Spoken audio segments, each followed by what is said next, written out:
Welcome to my PvP guide for healing in Shadowbringers. This guide is intended for first timers and beginners. The first thing to know is that this guide is created with 4v4 feasts in mind, but the playstyle and tips do apply to frontlines and rival wings. To start, go to the Wolf's End Pier. You will notice a unique hotbar. This hotbar is only used for PvP spells and abilities. You will have access to everything regardless of level. Gear also does not matter as everyone is scaled to the same exact stats, allowing you to equip anything that you would like. Go to character, click PvP profile, read and assign every action to your hotbar. You will also get the option to add 2 additional skills. I recommend Purify and Protect as a new healer. Purify is strong because it can be used to remove stun and sleep debuffs that are on you, and that will allow you to heal with less interruption. Protect is one of the strongest mitigation tools in PvP. Reduces damage taken by 20%. Make sure to do it on targets taking damage. Attunement is another strong tool that makes you nearly invincible for 3 seconds, but at high level it can be punished severely. Repose is an instant cast sleep spell that can stop a player from doing damage or can stop a healer from healing. The problem is, in solo queue, people may wake up your target. Now that your hotbar is done, here are some basic things to understand about healing and PvP. Your job is to heal. PvP and PvE are different. It is not your responsibility to kill or parse DPS numbers. This is because opponents deal large amounts of damage, especially when they're experienced.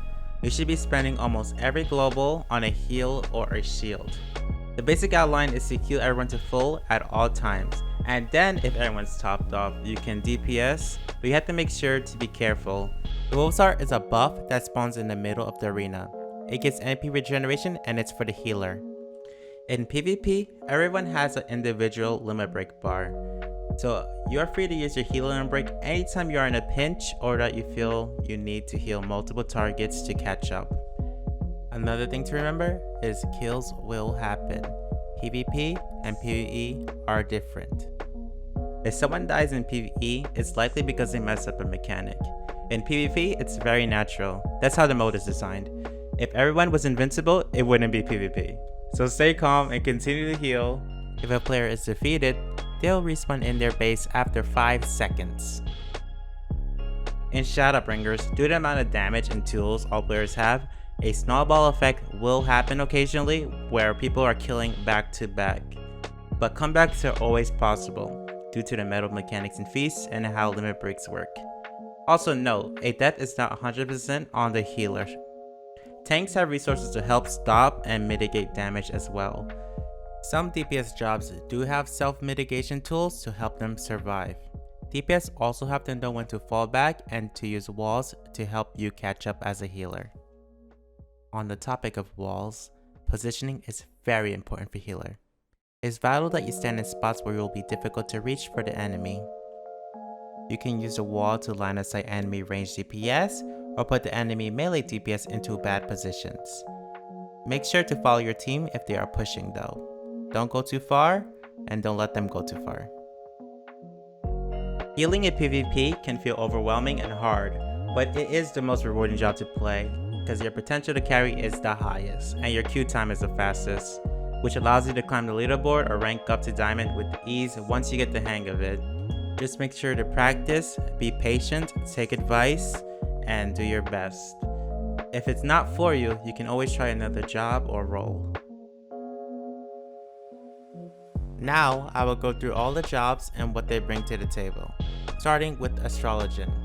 Astrologian is the strongest healer as of 5.01. This is agreed upon in the NA, EU, and JP community. The first spell is Benefic. Benefic 1 costs no MP to cast. This spell is one of the most important part of Astral's kit because it has the additional effect of granting Abridged.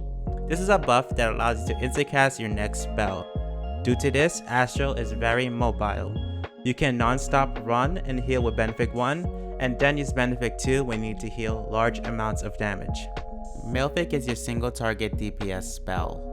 It can be casted instantly if you have the Abridged effect on. It shortens the cooldown of the cards, allowing you to draw faster if you use it. Combust is a very cool dot effect with multiple purposes. You can cast it on the enemy healer to slow the speed they are healing at. You can also cast it on the enemy DPS to make their weapon skills slower, allowing you a little more heal room. Gravity is an AoE attack. It's free and it's up every 30 seconds. It's very strong, but you have to make sure you use it when everyone is topped off. Essential Dignity, also known as ED, is your off-global cooldown heal. You can hold 2 charges of it. It does more HP based on the target's HP. If the target HP is low, you will heal for more. Make sure not to use it too much because you will need it for emergencies. A common way to handle Big Burst is to cast Benefic 1, weave in ED, and then cast Benefic 2 right after. Now, this is what makes Astral the strongest healer right now. Celestial Opposition. Celestial Opposition heals, shields, regens your party, and also stuns all enemies that it hits. Make sure you're hitting both enemies and party members when you use it. It's best to use it in preparation for Big Burst instead of using it in a reaction to big damage coming out. This is because animations and server ticks will sometimes not be in your favor and it'll be too late when you stun them. It's debatable if Celestial Opposition is OP or just right for current meta. Neutral Sect is the strongest healer cooldown ability in PvP right now. It turns Benefic 1 into Aspected Benefic, which still heals for the same amount and causes 0 MP, but it also gives a shield and regen, and it's also instacast, allowing for more mobility. This can be used to mitigate a lot of damage and you can spread it onto your party. If you are uninterrupted, you can cast it 5 times in the 10 seconds that the buff is up. Astral has strong movement, healing, mitigation, and support, making it number 1. Now let's move on to White Mage. To understand White Mage, you need to understand the Lily system. Lily builds over time, or if the enemy breaks your Divine Benison shield. Divine Benison should be used often because of this, because you will fall behind if you don't generate enough Lilies.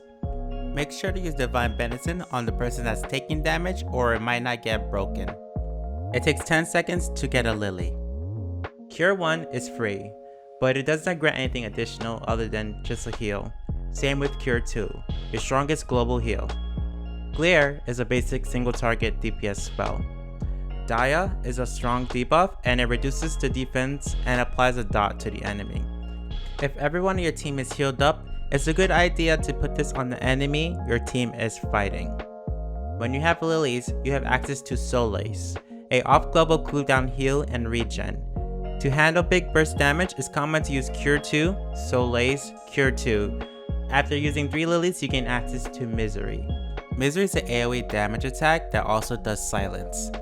It's very strong and can be used to interrupt enemy healers from casting. This is good pressure and can help your team score kills better. The only thing is, it is a global ability, so you have to make sure you do it when everyone is healed. Fluid Aura is a knockback ability. I recommend as a basic tip to use it anytime there's a melee or tank running onto you. It will knock them back and allow you some breathing room. It's an off global, so you can weave it in between cures. Temperance is your strongest tool. It increases your healing and damage dealt by 20%. It's the ability that gives you wings. You should use this when you need to do major healing or damage. It also has a secret ability. It allows you to be invulnerable to stun, silence, and sleep, even though the tooltip does not say it currently. Last and least is Scholar. Scholar is not doing well right now, but it will probably be buffed in the future. Here's the kit and why it's not doing so well. Physic is your free heal, just like the other jobs. Eloquium is your shield heal, just like in PvE. It's something you do predictably and not reactionary, generally. It's a strong tool, but with the way Scholar Kit works, it's a hindrance to spam. This is because it costs so much MP and it does not give you any Aether Flow. Speaking of Aether Flow, Broil is your main way to gain Aether Flow. Each cast will give you 1. Aether Flow is then used for lustring. So the concept is to broil and lustrate, and that's the main way you heal the entire match as Scholar, allowing you to DPS, heal, gain Fairy Gauge all at the same time. Aura Blast is an AoE knockback that also gives you Aether Flow. If you hit 2 targets, you get 2. If you hit 3 targets, you get 3. The cooldown is 45 seconds. It's off global cooldown as well, so you can weave it in between your heals. Biolysis makes a target get healed by 20% less from all heal actions. Chain Stratagem makes a target take 10% more damage. If you include this with Biolysis, it's actually a deadly combo. Especially when you're broiling the whole match, it makes Scholar a good contribution for damage and killing. Now here are the weaknesses. Starting with Fairy Gauge. Fairy Gauge is used for one ability, Dissipation. It costs 50 Fairy Gauge. Dissipation allows you to cast spells faster by 50%. This includes Broil and Adlo. Unfortunately, 15% is not a lot and is very unnoticeable. And lastly, Seraph. While it's amazing in PvE, it's trash in PvP. There is no Sephiric Veil button, and all the healing is done through the AI. According to the tooltip, it just heals people who are suffering damage. Basically, this means a fairy may not heal someone who's already at low HP, or it might overlap heals with you. This is super bad in the case of spread damage. Another problem is that PvP has a lot of movement and walls. If the fairy cannot reach the target in an emergency situation, it is GG. It's on a 1 minute cooldown, meaning it is supposed to be strong, but it's not. That's pretty much the basics. There are more in-depth things to talk about, like positioning, how to identify bursts, what buffs to be looking for, what debuffs to be looking for, but that's too much information for a basic guide in my opinion. And that's it. Thank you for watching. If you have any questions, feel free to comment. If you would like to subscribe, feel free to do so as well. I do have healer gameplay footage, just go back in my older videos. I also stream healer on twitch.tv/BrianRicardo pretty often. And yeah, that's it. Thank you again. Good luck with PvP, and have a good day.